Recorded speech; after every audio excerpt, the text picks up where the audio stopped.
Fellas, you like Melee? I know you do. Everybody does. Who doesn't love a good game of Super Smash Bros. Melee? It's especially good if you're stuck in the past and can't forget your childhood. But Melee has had some amazing things happen in its lifetime. One of those things is a certain set between Plup and PrinceAbu, the weirdest set ever played. There's a channel called MeleeStats that puts up really good movies on this stuff. This one's got 360K.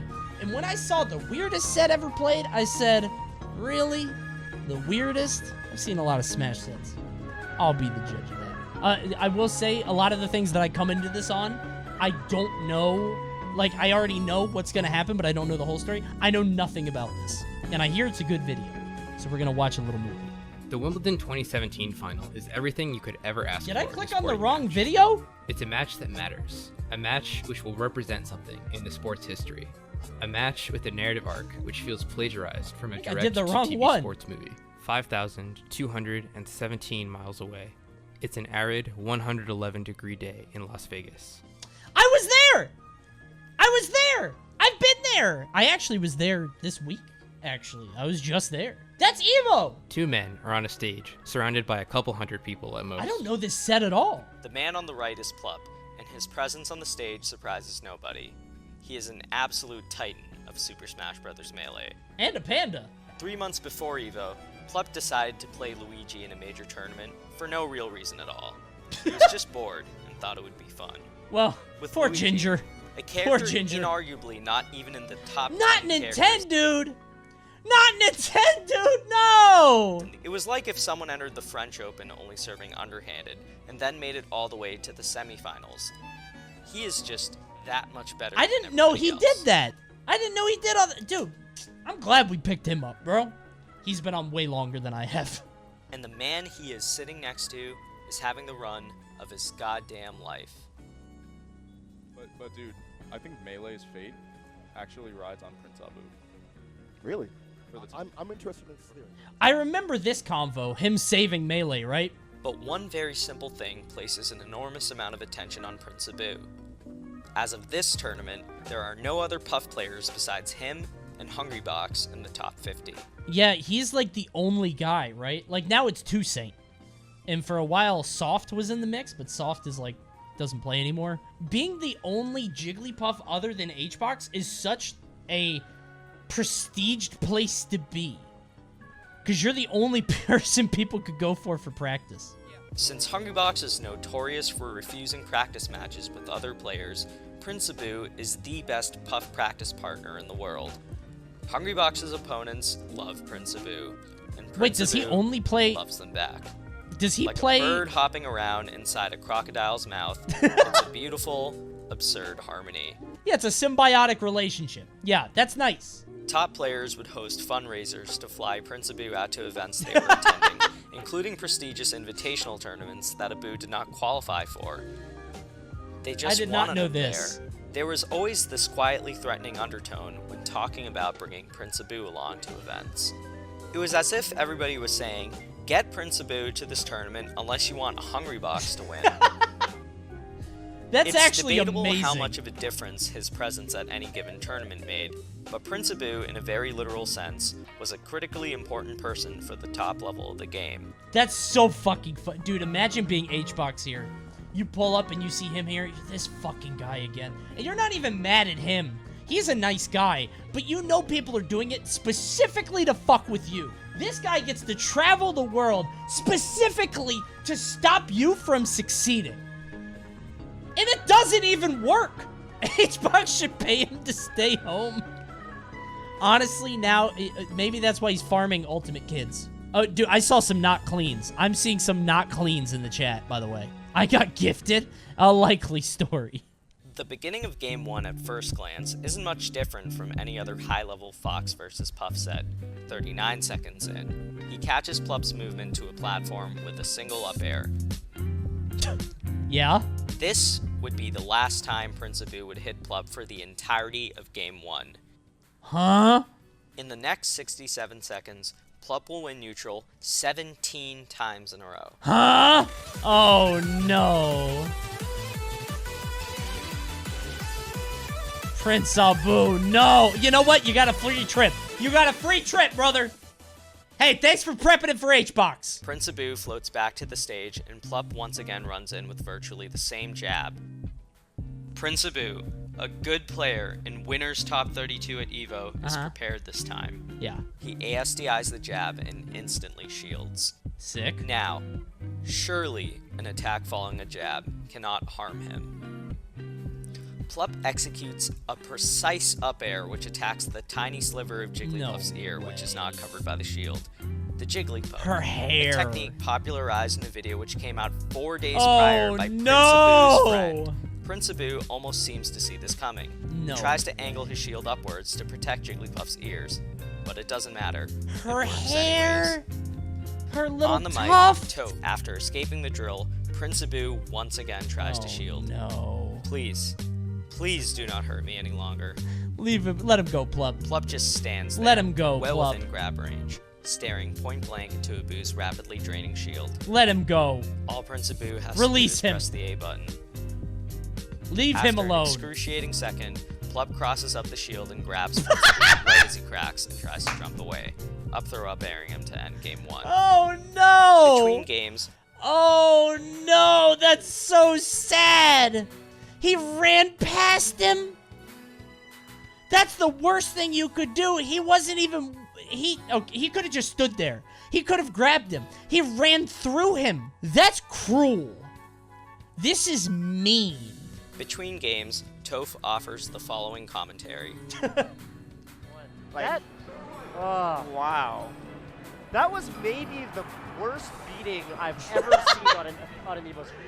On a top 48 EVO stream, like, that was pretty one-sided. He took less damage. That was worse than Soundwave vs. Axe. Yeah, dude, so when you're a commentator in that moment, it feels really bad because you want to hype up both people or talk about what one player could do right, but sometimes it's an ass whooping. PrinceAbu's a great player, clearly, right? And he was having an amazing run, but like, what do you...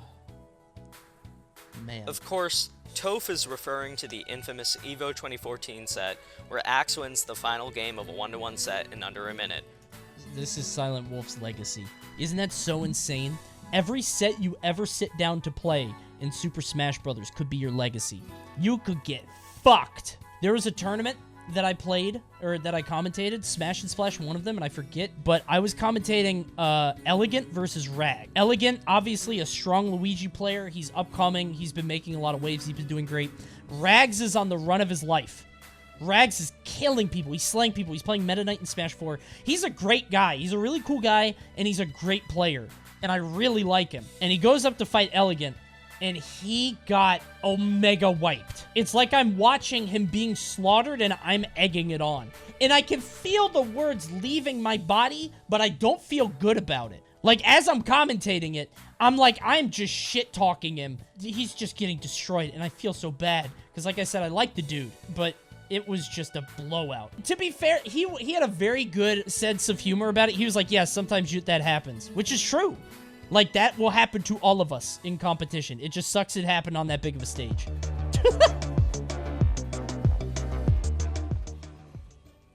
Oh, Phantom hit. Oh, man. There is some debate within the Melee community about whether Jigglypuff is the best character in the game. Whether or not she truly is the best is debatable, but one thing is not. If your tag is Plup, you find this matchup to be very, very boring. Yeah. Yeah, that's what I think whenever I see a Puff on screen. This was an older video. This is an older video, so that conversation is like, now it's all Marth Fox, right? That's like the current thing. Yeah, I'm the worst person to commentate with ever. No, I actually love. I was gonna say, yeah, this seems really bad. You think you could? You think you could play the character? I can play the character. No. I can play the month. You can play any character. Is he gonna use the character? I just mean like from your heart's perspective. Oh, definitely. Could you do it? It would be. I would never be. No. That's what I'm I would saying. hate I myself. couldn't do it. Part of No what makes way. Jigglypuff such a strong character is her ability to make you do something stupid out of desperation to engage. Yeah. Pair this with the ability to KO at early percents virtually instantly, and you get a character who magically happens to win a lot of high-tension situations. Dude, it sucks because, like, I play Jigglypuff in Melee, or I used to. I love Jigglypuff, but, like, I don't know how to be patient, so I will never be good at Melee. Never. Because I want to play the game. I want to fight. So it's like, I can't do it. Plup is a famously emotive player, and he hates Jigglypuff. True. And now, In the game immediately following the worst beatdown in EVO history, we begin to see Plup grow visibly tired of sharing the screen with PrinceAbu. Aside from lasers, he is unable to hit PrinceAbu for the next 20 full seconds. Dude. PrinceAbu is simply always just too far away. Yeah, so if you're PrinceAbu after you just got railed the last game, you're just not gonna fight for a while and try to piss the other guy off. Which is, like, good. Good for PrinceAbu. He realizes that's what he has to do. He's doing the right thing. But if I'm Plup, I'm pissed off too. I get it. I get it. Plup, in a departure from his Game 1 game plan, begins attempting to run forwards to up smash and grab in neutral. We're going to game 3. Up smash, grab, grab, grab. Up smash, grab, grab, grab, up smash. It's working! Then, he's winning! Despite winning up until now, a crack appears. Plup does a standing laser. No! Don't shoot the gun! No! PrinceAbu wave dashes forward, but Plup has a few frames of advantage. Wait. He can easily roll away and safely maintain his lead. Grab? Instead, grab? Plup once again attempts to grab. He is a few frames late. His advantage evaporates. Both players grab on the same frame. Oh no. PrinceAbu is port 1, so the game awards the grab to him. Oh no! Up throw rests Plup at 14%, instantly killing him. Man! That was the whole reason this video was made. And what an amazing reason it is. That's so good. Oh, poor Plup. And he told him. He was like, Sad. He needs to play another game against Jigglypuff. Oh, God, dude. Is that how Melee works? That's how Smash works. Port priority is a thing. So the port that you're in can determine certain things in different games. I don't know much about Melee, but I can tell you that in Brawl, doubles had to be 1 and 4, because if you had 1 and 2 and 3 and 4, 3 and 4 were strictly better. The lower your port was, the more priority you had. So Meta Knight and Snake would always be 3 and 4, and Snake would sticky Meta Knight. Meta Knight would do up throw. Snake would detonate the C4, and then the person would die that got grabbed. They would die at any %, 0. And Meta Knight would not get hurt because he had port priority. Let me see if I can find it. So I'm going to show this to you. I want you to know it was a different time. You're going to not like the name. It's also named after a very popular content creator. This move used to be known as the Omni-Gay. This is just what it was in 2010. Just letting you know. Mewtwo King would do it to everybody. This is it in singles, but you could do it in doubles, where Meta Knight and Snake would team with each other, and they would do it to other people. Snake puts down the C4, blows it up. Yeah, so a grenade blows up. You could do it with any explosive. Meta Knight's up throw took you to the top of the stage. Basically, up throw would kill at any %. Meta Knight has lower port, so he doesn't blow up. The other guy blows up. But again, Snakes and Meta Knights would do this with each other. You would put the C4 on Meta Knight's head, Meta Knight would throw an opponent, and they would die. So anyway, this is all to say, port priority is a thing in Smash games. I don't know how it works in Melee as much, but it's a big deal. Somebody asked, Omni was in competitive Smash? Yeah, Omni he was actually one of the best in my region in MDVA. He played Meta Knight. He was my sensei in competitive Smash. He taught me a lot. He switched to YouTube because he didn't want to compete anymore. Much like me, our paths have gone down pretty similar paths. He wanted to switch to YouTube because he couldn't compete anymore because you can't keep up with college and high school kids. I did the same thing. I just became a commentator and a streamer.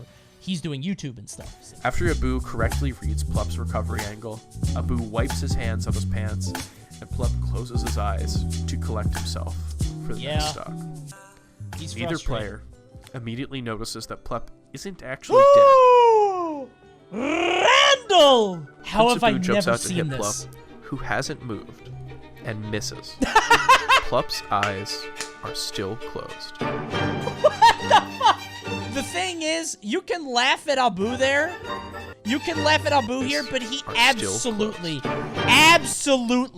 thought Plup was jumping. He absolutely thinks that Plup is jumping here. So he throws it out early, and he doesn't. Abu takes the next 2 stocks with pound to jab reset rest on miss tech, both times ending Plup's stock before 30%. Man. Abu back airs him after one final desperate grab, and then edge guards him to take the set.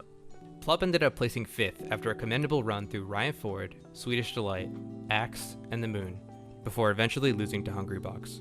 5th is roughly what people expected Plup would place at this tournament, as he placed 5th at Genesis 4, CEO Dreamland, DreamHack Austin, and Smash and Splash. Yeah, Plup seems like a gatekeeper, which isn't a bad place to be. That's not a shot. It's just, you know, you are the machine that separates the wheat from the chaff, which is good.